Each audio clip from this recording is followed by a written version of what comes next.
Movie की शुरुआत में हम पेंग नाम के एक गूज को देखते हैं। सर्दियां अब आने वाली थी, इसलिए इन गूज का ग्रुप अब दूसरी जगह माइग्रेट करने वाले थे। पेंग हमेशा से अपने ग्रुप से अलग ही रहता था। उसे लगता था कि वो और से थोड़ा अलग है। वो और गूज की तरह डिसिप्लिन में नहीं रहना चाहता था। इसलिए उसके ग्रुप का लीडर बिंज हमेशा से उससे परेशान ही रहता था, क्योंकि वो कभी उसकी बातों को फॉलो ही नहीं करता था। बिंज को भले ही पेंग पसंद नहीं था, पर बाकी सभी गूज का वो फेवरेट था। आगे हम दो डकलिंग्स भाई बहन को देखते हैं, जिनका नाम चाओ और ची था। चाओ थोड़ा शरारती था, इसलिए उसकी बड़ी बहन होने के नाते ची उसका हमेशा ख्याल रखती थी। उनके डक्स का ग्रुप भी किसी सफ़र पे था। पेंग की गर्लफ्रेंड का नाम जिंग था और ये उसके लीडर बिंज की बेटी भी थी। पेंग जिंग के साथ मस्ती करने लगता है और इसी के चलते उसका बैलेंस बिगड़ता है और पेंग उन डक्स के ग्रुप से टकराता हुआ पास के नदी के साइड में गिरता है, जहाँ उसका दोस्त लैरी नाम का टर्टल होता है। जिंग उसके पास आती है और कहती है कि उसके डैड उस पर बहुत ज़्यादा नाराज़ हैं।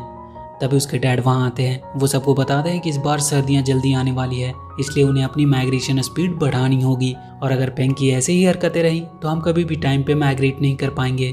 इसलिए बिंज पेंग को अपने ग्रुप से निकालकर छोटे गूज के साथ उड़ने को कहता है, पर बिंज इसके लिए मना कर देता है। वो कहता है कि वो अकेला ही सफ़र कर लेगा और उन लोगों से पहले ही वहाँ पहुँच कर दिखाएगा। जिंग उससे कहती है कि अकेले तो कोई भी उड़ सकता है, लेकिन जो अपने ग्रुप को साथ रखे वही एक अच्छा लीडर है, और वो भी चली जाती है। पेंग की वजह से ची और चाओ अपने ग्रुप से बिछड़ गए थे। वो दोनों एक पाइप के अंदर छुपे थे, क्योंकि एक खतरनाक जंगली बिल्ला उसे खाने की फिराक में था। वो दोनों अंधेरा होने का इंतजार कर रहे थे ताकि वहां से सही सलामत वो निकल सके। पेंग का दोस्त लैरी उसे समझाता है कि तुम अपने ग्रुप के साथ क्यों नहीं चले जाते। पेंग कहता है कि उन्हें आज जाने दो, वो कल अपना सफर शुरू करेगा और उनसे पहले पहुंच कर दिखाएगा। बाकी सभी गूज ग्रुप बनाकर अपने माइग्रेशन के सफर पर निकल जाते हैं। जिंग थोड़ा नाराज थी पेंग की वजह से, क्योंकि उसे उसकी फिक्र थी। अब रात हो चुकी थी। ची और चाओ वहां से बाहर निकलने का सोचते हैं, तभी वो बिल्ला उन पर हमला कर देता है। वो अपनी जान बचाकर भागने लगते हैं। उनका पीछा करता हुआ वो बिल्ला पेंग से मिलता है। पेंग उसे मार मार कर वही नदी में डाल देता है, जिसमें वो डूब जाता है। ची और चाओ ये देखकर पेंग से काफ़ी इम्प्रेस हुए। पेंग वहीं पे सो गया। सुबह जब उसकी नींद खुली तो उसे वो दोनों डकलिंग्स अपने नीचे सोए हुए दिखाई दिए। चाओ उसे अपनी मॉम समझकर उससे चिपट गया। ची उसे रोकने की कोशिश करती है। वो पेंग से कहती है कि उसका भाई अभी छोटा है और उसने अपनी मॉम को नहीं देखा, इसलिए वो उसे ही अपनी मॉम समझ लिया है। ची पेंग से कहती है कि उसी के कारण वो लोग अपने ग्रुप से बिछड़ गए और यहाँ फंस गए। वो उससे पूछती है कि क्या वो उनकी मदद करेगा, पर पेंग कहता है कि वो उनकी मदद नहीं कर सकता, क्योंकि उसे अपने बाकी के ग्रुप के पास जाना है। और वो वहाँ से उड़कर जाने लगता है, पर वो देखता है कि चाओ उसके पीछे के पंख में लटका हुआ है। वो उसे अपने से छुड़ाने की कोशिश करता है और इसी के चलते वो वहाँ के टंगे एक बड़े से प्लेट से जाकर टकरा जाता है और वहीं गिर जाता है।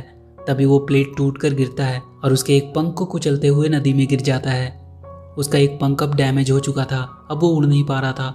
उसे समझ नहीं आ रहा था कि वो अब क्या करे। वो कैसे इस हालत में माइग्रेट कर पाएगा।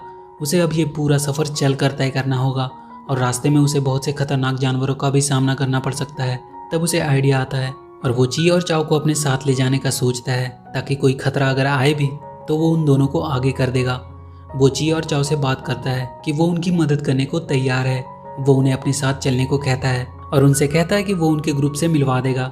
वो उन दोनों को अपने साथ लेकर निकल जाता है। इधर लैरी को नदी से वही जंगली बिल्ला निकलता हुआ दिखाई देता है।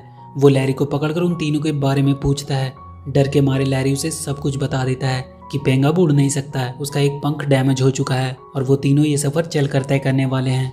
ये सुनकर वो बिल्ला काफी खुश हो जाता है कि आज वो उस गूज का भी शिकार करेगा। वो तीनों चलते चलते थक चुके थे और अब तो बहुत बारिश भी हो रही थी। बिजली भी तेजी से कड़क रही थी। उन्हें एक झोपड़ी दिखाई देती है।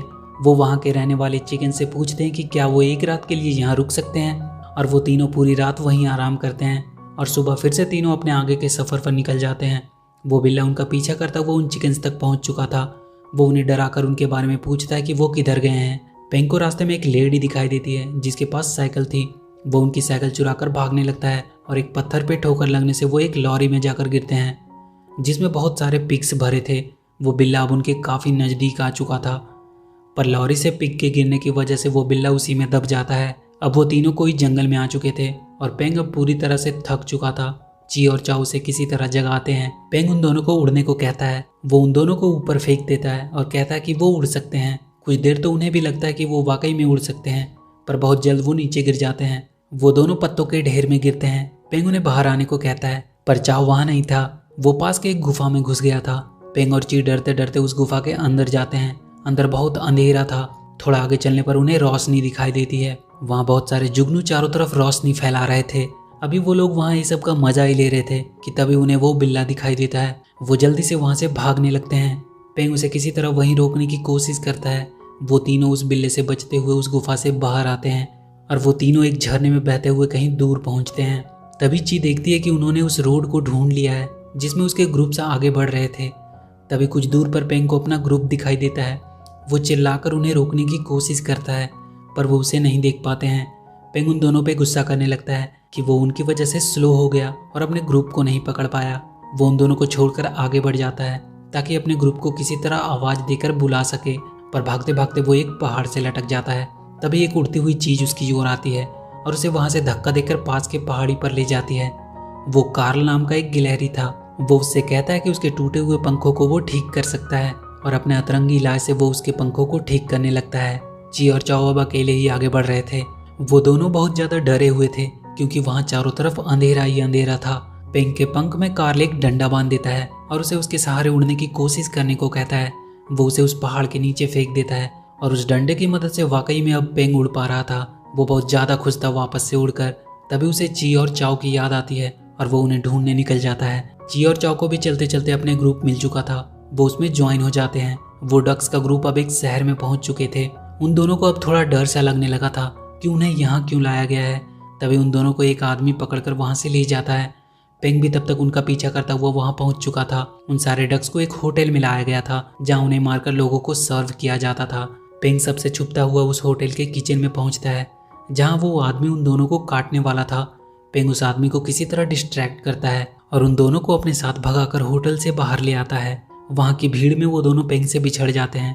पेंग देखता है कि वो बिल्ला उन दोनों को पकड़े हुए है और उन्हें खाने की तैयारी कर रहा है। तभी वहाँ के फूटते पटाखों की वजह से वो डिस्ट्रैक्ट होता है।